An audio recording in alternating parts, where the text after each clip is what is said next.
تصویر په باره کې چې شمپوشي عالم هم کوي امم کوي او خاص کر تاسو دی ودون لورشه پروګرامون لا به د هوټلو کې وغیرہ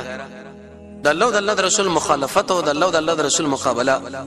نبی صلی الله علیه وسلم فرمایي چې بکم کور کې تصویر دی کور له ملائک الله بالکل داخل نه کی بلکې رسول الله چې بکم کور کې تصویران لیدا هغه ایسه ما تول ورانه ول به او ته اوس نه کې چې بردي وجري لاړې او باغی کې دغه پلارونه کې تصویر دی ایسه هغه تعالی جنجال جوړیږي رد په وکړه د شرط په وکړه چې دا شي ناروا دی په دې کوټه کې بالکل سره مونږ نه کیږي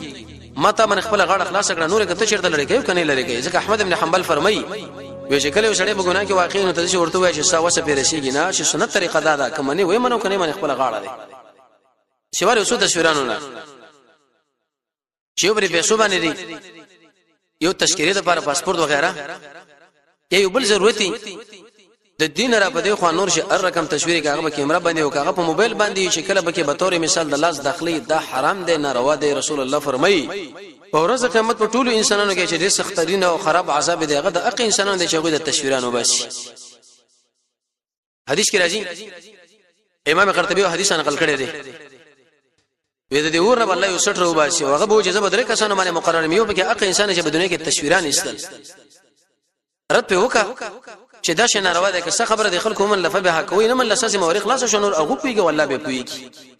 لیکن دا زموږ شاسو په جامعه کې زموږ شاسو په دغه عقیدو ولا خلکو کې په دې ودونه کې بالکل د سره د خلکو دا ګناه کاری نشي دا ګناه دا کنه ده د شریعت په درسونه کې مخکې دا ویل شوی دی محمد رسول الله تصویرانو بوتان هغه کعبه ختم کړ اوس خلک حج لاړ شي ول تصویرانو باش چې کله دغه جن راشي ټول موبایل به راډ کړی دا مې پلاني ځای کې وې سودا مې پلاني ځای کې وې سودا پلاني ځای کې سنت طریقه دا چې دا ختم شي لیکن موږ د رسول الله مقابله بده کې کوو داغه مخالفت لا ولاړیو او د الله قهر ځان له دعوتو دا ناروا دي د زنانو تصویران به وګوري د ماشومانو به وګوري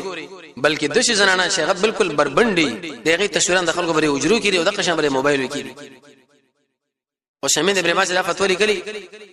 پردیس زنانه د قتل دا خو ګناه ده لیکن په دې ټولو کې خطرناک ګناه دی غیر تصویر لګتل ځکه دغه انسان هر قسمه لذت پوره کوي